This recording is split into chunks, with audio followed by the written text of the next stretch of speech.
আসসালামু আলাইকুম। আশা করি সবাই ভালো আছেন। অনেক দিন ধরে ভিডিও করি না, অনেক দিন, মানে লাস্টে প্রায় মোর দেন 3 মান্থ হ্যাজ বিন গন, যে আমার চ্যানেলে কোনো ভিডিও আপলোড করে নেই, করা হয় নাই। কারণ হচ্ছে আসলে ব্যস্ততা, আর প্রফেশনাল ব্লগারও না, প্রফেশনাল ভিডিও করি না। খুব ব্যস্ততা থাকার কারণে করা হয় না, মূলত কাজের চাপ, সময় সাপেক্ষের ব্যাপার। তো ভাবলাম আজকে, মানে এর ভিতরে মেন যে প্রবলেমটা ছিল, আমার ইউটিউব চ্যানেল যে ইমেল দিয়ে খোলা ছিল, সামহাও এই ইমেলটাতে লগ ইন করতে পারতেছিলাম না ডিভাইস চেঞ্জ হওয়ার কারণে। ডিভাইস চেঞ্জ বলতে ভেরিফিকেশন করতে গিয়ে দেখা গেছিলো যে মেলটা আমি ছিল না, সাবস্ক্রিপশন করা ছিল না মানে মোবাইলে, যার কারণে আমি এটাতে ঢুকতে পারতেছিলাম না। সময় স্বল্পতাগত রিকভারিও করতে পারতেছিলাম না। বেশ কয়েকদিন হয়েছে রিকভারি করেছি, বাট ভিডিও করা হয় না ব্যস্ততার জন্য আর কি। এখন যে দেশের যে পরিস্থিতি দেখতেই পারতেছেন, বিভিন্ন জায়গায় আগুন লাগতেছে। গত পরশুদিন এয়ারপোর্টে কাস্টমস এরিয়াতে বিশাল অগ্নিকাণ্ড, আবার চট্টগ্রাম, আবার মিরপুরে কেমিক্যাল ফ্যাক্টরিতে বিভিন্ন জায়গায় দুর্ঘটনা ঘটছে। আসলেই বাংলাদেশে এত পপুলেশন, এখানে সিস্টেমেটিক ওয়েতে, আর আমরা হচ্ছে নন স্কিল ওয়ার্কার। মানে বাংলাদেশে ম্যাক্সিমাম যে এই আনএমপ্লয়মেন্ট যে ফ্লো, ওটা হচ্ছে আসলে স্কিলটা খুবই কম আমাদের, যার কারণে দেখা যাচ্ছে যে এই নাম্বার অফ ট্রিমেন্ডাস পিপুলকে ম্যাসাকার হয়ে যাচ্ছে। আসলে কোনো জায়গায় আপনি একটা জায়গায় যে আপনি কর্মসংস্থান তৈরি করবেন, এখন তো ম্যাক্সিমাম ওয়ার্কিংসগুলো হয়ে যাচ্ছে আপনার এআই বেস, এবং বলা যাচ্ছে যে 2030 সাল নাগাদ এটাকে আরও বেশি ইম্প্যাক্টেড করবে হিউম্যান লাইফে। বিশেষ করে প্রোডাকশন রিলেটেড বিষয়গুলো, ফিক্সড কিছু ওয়ার্কিংস থাকে, যেমন ডেভেলপারেন্টের যারা আমরা সফটওয়্যার ডেভেলপমেন্ট করে থাকি, কোডিং রিলেটেড বিষয়গুলো, অ্যাপস রিলেটেড, কাস্টমার সার্ভিস সহ বিভিন্ন কিছুতে আপনি অলরেডি দখল করে নিয়েছে। এখন একটা নর্মাল জেনারেল স্কিল ওয়ার্কার, সে দেখেন অ্যাপ তৈরি করতে পারতেছে, ওয়েবসাইট ডেভেলপমেন্ট করতেছে through AI, ChatGPT, Gemini, Claude এই বিভিন্ন কিছু। সো আমার তো সেটা ক্লিয়ার কনভারসেশনের বিষয় না, আমি এগুলো মোটিভেটেড রিলেটেড কিছু বলি না। সামটাইম এই স্ক্রলিং করতে করতে সোশ্যাল মিডিয়াতে কিছু কিছু ভিডিও এখন কোনটা রিয়াল হিউম্যান করছে আর কোনটা এআই দিয়ে বানাইছে, এটা আইডেন্টিফাই করা ভেরি ডিফিকাল্ট।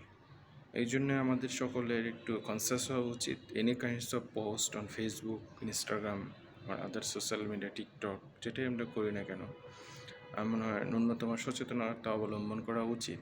আপনি একটা ভিডিও দিচ্ছেন, আপনি একটা শর্ট ভিডিও দিচ্ছেন বা ছবি দিচ্ছেন, এটাকে এআই দিয়ে এমন কিছু তৈরি করছে যেটা আপত্তিজনক, খুবই আপত্তিজনক। আমরা অ্যাজ এ হিউম্যান, আমরা একটা সোশ্যালজিতে থাকি, তো আপনি এটা প্রুভ করতে করতে আপনার মান সম্মানে 12টা বেজে যাবে। যেমন এরকম একটা ভিডিও করে দিল যেটা আপত্তিকর, আপনি এটা করেননি বা হয়নি, এটা আপনি প্রুভেন করতে করতে, সামাজিকতার যে দায়বদ্ধ সেখানে প্রুভ করতে করতে আপনার চরিত্রের 12টা আর কি। সো এই ধরনের বিষয়গুলো থেকে আমাদের আরও সচেতন হতে হবে। আমরা ছবি পোস্ট দেবো, এগুলো আমার মনে হয় না করাটাই ভালো। কী দরকার? তো স্ক্রলিং করতে করতে হঠাৎ একটা কোরআনের একটা পোস্ট নাকি আয়াত মনে পড়লো আর কি, দেখতেছিলাম, কোরআন পড়তেছিলাম আজকে সকালকার একটা ইভেন্ট। আয়াতটা হলো আপনার আমার প্রিয় সূরা, সবসময় বলি, সূরা আল হাদিদ, কোরআনের 57 নম্বর সূরা। এটার 11 থেকে 17 আয়াত বিচার দিবসের খুব সুন্দর একটা ডিসক্রিপশন দেওয়া আছে, আনবিলিভেবল। এটা যে আপনারা পড়েন তাহলে ক্লিয়ার হয়ে যাবেন। আর মূলত হচ্ছে যে আপনার এইটারই আয়াত নাম্বার হচ্ছে 22। তো এটা লৌহে মাহফুজ বিষয়টা খুবই ক্লিয়ার, আপনারা খুবই বুঝতে পারবেন। এখন আমরা যেটাকে বলি ক্লাউড স্টোরেজ মানে কোনো জায়গায় আপনার কোনো কিছু নেই। এই যে আমরা যে, তো ক্লাউড স্টোরেজ মূলত এই যে আমরা সোশ্যাল মিডিয়ায় এত কিছু ব্যবহার করছি, অনেকেই অনেক কিছু, এগুলো তো একটা স্পেস লাগে। এটা সেটা তো তারবিহীন একটা ডাটা স্টোরেজ হচ্ছে সেটা হচ্ছে ক্লাউড স্টোরেজ। তো সৃষ্টিকর্তার কাছে এরকম একটা তার হাতে দেবে স্টোরেজ, তার হাতে দিয়ে দেওয়া হবে কিতাব, সে নিজে পড়ে বিচার করবে যে আমি কোথায় যাব, জান্নাতে না জাহান্নামে, সেদিকে সে দৌড়াতে থাকবে। তার মানে কি এটা লিপিবদ্ধ করা আছে, বই আকাশে প্রিন্ট করে দিয়ে দেবে, ভেরি সিম্পল। এনিওয়ে সেটা আলোচনার বিষয় না, আলোচনার বিষয় হচ্ছে আমার এন্ড থেকে যে এই যে লোহে মাহফুজ সম্বন্ধে আমার ওস্তাদ মারা গেছেন। ওনার কাছ থেকে আমি কখনো ওনার সাথে দেখা হয়নি, বাট ওনার যে উনি মারা যাওয়ার যে বিষয়টা সেটা নিয়ে আমি ইতিপূর্বে একটা ভিডিও করেছি। ডক্টর জাকারিয়া কামাল, সায়েন্টিফিক তফসিরের লেখক, ওনার কাছে একটা ভিডিও আছে এই লোহে মাহফুজ সম্বন্ধে, ফ্যান্টাস্টিক। আমি লিঙ্কটা দিয়ে দিব এখানে, প্রয়োজনে আপনারা দেখে নিতে পারেন। বা এটা নিয়ে আমি বিশদ আলোচনা করেছি যে প্রথম সৃষ্টিকর্তা কী তৈরি করলেন, কলম সৃষ্টি করলেন, কলমকে বলল তুমি সবরের তকদির লেখো। তকদির মানে তখন ওই লোহে মাহফুজে সমস্ত জীব প্রাণীদের নবস তৈরি করা বা রুহ তৈরি করা হয়েছিল। কলম তখন বলিল, অতঃপর বলল আমি কী লিখব, বলো যে তুমি সকলের ভাগ্য লেখো।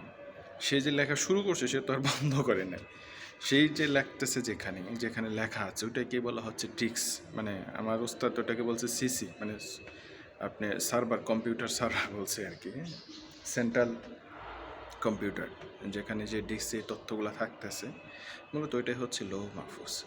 তো ওখানেই এই ডাটাগুলো সব কিছু লিখে রাখছে, যার কারণে হয়তো ওই যে 22 নম্বর সূরা আল হাদীদে 22 নম্বর হাতে বলছে এগুলো সব কিছু আল্লাহ লিখে রাখছে, কারণ তিনি হচ্ছে আলিমুল গায়ব, সেটা এটা লিখতে পারে নিশ্চয়ই, তো সে লিখে রাখছে। তো বিষয়গুলো ভাবলে সত্যি অবাক লাগে, আপনারা এগুলো বিস্তারিত দেখে নিন। তো এই ছিল মূলত আলোচনা। মূলত হচ্ছে কি বিষয়টা হচ্ছে যে ভালোভাবে বাঁচতে হবে বলতে এই যে আমার ওস্তাদ মারা গেছে, আমার কাছে মনে হয় যে মারা যায়নি, বেঁচে আছে। সো মানুষ হিসেবে সার্থকতা আসলে এইটুকুই যে আমি মারা গেলে আমার অ্যাক্টিভিটি যে এগুলোর জন্য মানুষ মনে করে যে আমি বেঁচে আছি, মারা যায়। যেমনই দেখেন যে গত পরশু দিন শেষ হয়ে গেলো লালন সাইজির কার্যক্রম, আমার কাছে মনে হয় উনি বেঁচে আছে। যদি কখনো আমি দেখা হয়নি, কারোর সাথে কথা হয়নি, শাহ আব্দুল করিম, আমি তাকে কখনো দেখিনি, তার সাথে কথা হয় নাই, বসি নাই, প্রতিনিয়ত তার গান সকাল বিকাল আমাদের গাইতে হচ্ছে, গাচ্ছি। এটা কি আমাদের ব্লাডের সাথে একটা হরমোনের সাথে একটা রিলেশন হয়ে গেছে। তার অ্যাক্টিভিটিগুলো আমাদের মুখে মুখে তাদের কথাগুলো আমাদের বাঁচতেছে। তো এটাই সার্থকতা আসলে।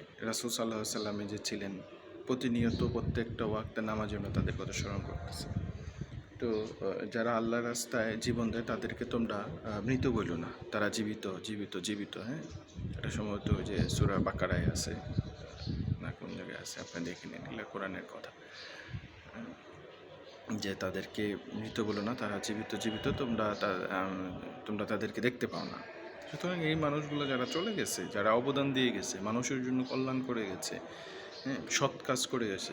সৎ কাজ বারবার অনেক শত শত আয়াত, যে সৎ কাজ, বিশ্বাস এবং সৎ কাজ, এই দুইটা যদি মানুষের ভিতর থাকে সে জান্নাতে। বিশ্বাস এবং সৎ কাজ খুব গুরুত্বপূর্ণ। তো এই বিষয়গুলো নিয়ে আমি আলোচনা করেছি, ভবিষ্যতে হয়তো দু একটা করব বিশ্বাস এবং সৎ কাজ নিয়ে, তখন আপনি এগুলো বিস্তারিত জানতে পারেন। এমনি শুধু আজকে ওই যে বকবগানি একটা ভিডিও ছিল আর কি। তাহলে সকলে ভালো থাকেন, আল্লাহ হাফিজ, আসসালামু আলাইকুম।